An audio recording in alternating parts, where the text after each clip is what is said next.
बेदर्द सिस्टम को लेकर बातचीत का दौर जारी है। अजमेर में एक महिला को सरेआम प्रताड़ित किया गया। उस पूरे मामले में एसएचओ साहब की टिप्पणी को तो आपने सुना। रछोया साहब, पुलिस से शुरुआती तौर पर मामला जुड़ता है क्योंकि तमाशबीनों की फौज में पुलिस भी हिस्सा बनी हुई थी। मैं दोनों मसलों पर जानना चाहूँगा। जो लोग खड़े रहकर तमाशा देख रहे थे उनके खिलाफ भी क्या कार्रवाई बनती है और क्या ऐसे पुलिस अधिकारियों के खिलाफ एक्शन होना चाहिए? देखिए साहब, देश के अंदर जो कानून है वो कानून एफआईआर दर्ज होने के बाद में ही इम्प्लीमेंट होता है। यदि किसी ने भी कोई गलत काम किया है, चाहे भीड़ हो, चाहे थानेदार हो, चाहे एसपी हो, चाहे कलेक्टर हो, उसके बरखिलाफ एफआईआर दर्ज होनी चाहिए। फैक्ट्स को बताते हुए चुपचाप तमाशा देखने पर भी मुकदमा बिल्कुल बिल्कुल आपने सुन ले और समझ। लेकिन उसके खिलाफ मुकदमा दर्ज कौन कराए रछोया साहब, ये बताइए। इसके वो तो भीड़ थी, नामजद मुकदमा होना चाहिए। ये कैसे होगा मैंने प्रमाणित? आप बताओ, आप तो पुलिस ऑफिसर रहे हो, मुझे ये जानकारी दो। 156 है, 154 है, एसपी को पूरी पावर है, वो मुकदमा दर्ज करने का ऑर्डर दे सकता है, मोटो भी कर सकता है। और सुमन जी, ब्रेक पर ऑफ द रिकॉर्ड जब बात हो रही थी उस दौरान बताया कि एसपी से बात हुई, एसपी साहब ने कहा इत्तला जुटाएंगे। क्या यही एक जिले के मुखिया की जिम्मेदारी होनी चाहिए?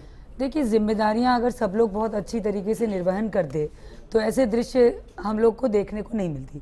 जिम्मेदारियों में कहीं ना कहीं खामियां तो है ही है, और ये बात हम आज नहीं बरसों से ये करते आ रहे हैं, और इसके समाधान तक हम लोग पहुंचने की प्रयास भी किए जाते हैं। कई जगह लापरवाहियां भी होती है, सरकारी दावपेच जो होती है वो भी होता है, ट्रांसफ़र और आप जो सस्पेंड कह रहे हैं ये भी बहुत बड़ी सज़ा होती है। सब सरकारी कर्मचारी को सस्पेंड करना भी इतना आसान नहीं होता है, एक पूरा कॉकस चलता है। अगर हम सस्पेंड भी कर पाते हैं तो एक हमारी सफलता होती है, क्योंकि उनमें डर पैदा होता है। तो ये कोशिश तो रहती है। अगर एसपी साहब, ये सबसे बड़ी अजमेर वाले मामले में तो मुझे इतनी मतलब गुस्सा आया, पर यही होता है कि कानूनी प्रक्रिया में आप गुस्सा करके कुछ नहीं कर सकते हो। व्यवस्था को वहाँ बनाया जा सकता था, उसके बाल काटे नहीं जा सकते थे, कार्रवाई शीघ्र हो सकती थी, लेकिन पूरी लापरवाही वहाँ पुलिस की थी। इसीलिए हम लोगों ने पुलिस के खिलाफ ही कार्रवाई की मांग की है, और पहली कड़ी एसएचओ होता है। इसलिए एसएचओ वहाँ पे पिक्चर जो आप लोग के यहाँ विजुअल दिखाए गए उसमें पुलिस की गाड़ी भी दिख रही है, पुलिस तमाशा बन के हंस रही है, और एसएचओ के बयान आपके चैनल पे देखने में आ रहा है कि ये तो होना ही था।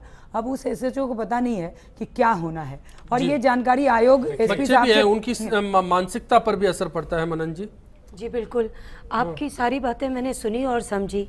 हम पुलिस प्रशासन में बिल्कुल अलग हट के बात करना चाहूँगी, क्योंकि मुझे वो इतनी सारी बातें सुनकर मेरे को सेल्फ रियलाइजेशन हो रहा है। आज मैं इस पद पर हूँ, आज मैं इस पद पर हूँ, और जब मैं इस पद पर नहीं थी तब भी मैं एक इंसान तो थी, ह्यूमैनिटी की कोई किसी ग्राउंड पर तो थी।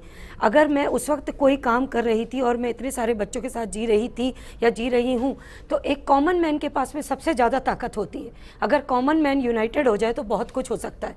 कुछ समय पहले एक केस ऐसा आया था जिसमें 2 बच्चों को एक छोटी सी चीज़ के चोरी करने पर 60 लोगों के आसपास वहाँ पर लोग खड़े थे, और उनको इतना मारा, उनके सारे कपड़े उतार के, तो और उसका व्हाट्सएप बनाया और उसको वायरल कर दिया।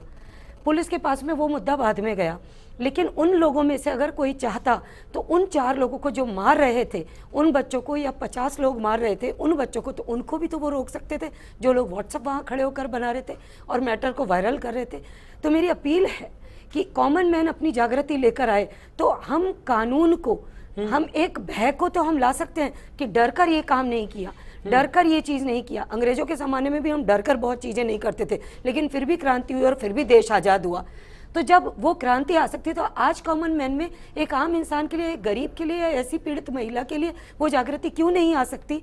ये एक बहुत बड़ा सवाल है कि हम तमाशा क्यों देखते रह जाते हैं। तमाशबीनों का क्या होना चाहिए? सर, इनको सजा मिलनी चाहिए। मुझे लगता है इसमें एक पार्ट और है, लैक ऑफ एजुकेशन। हम इतने एजुकेटेड नहीं है, ऐसा महसूस होता है। किताबी ही पढ़ाई की बात नहीं कर रही हूँ, चाहे संस्कार हो, चाहे खुद के आचार विचार हो, वो कहाँ चले गए कि किसी मासूम की किसी भी स्थिति हो, बट हम कुछ नहीं कर पाते। विवेक बार बार ब्रेक के लिए बोल रहे हैं। रछोया साहब और जैन साहब, आप दोनों का कंक्लूजन लूंगा ब्रेक के बाद आखिरी तौर पर।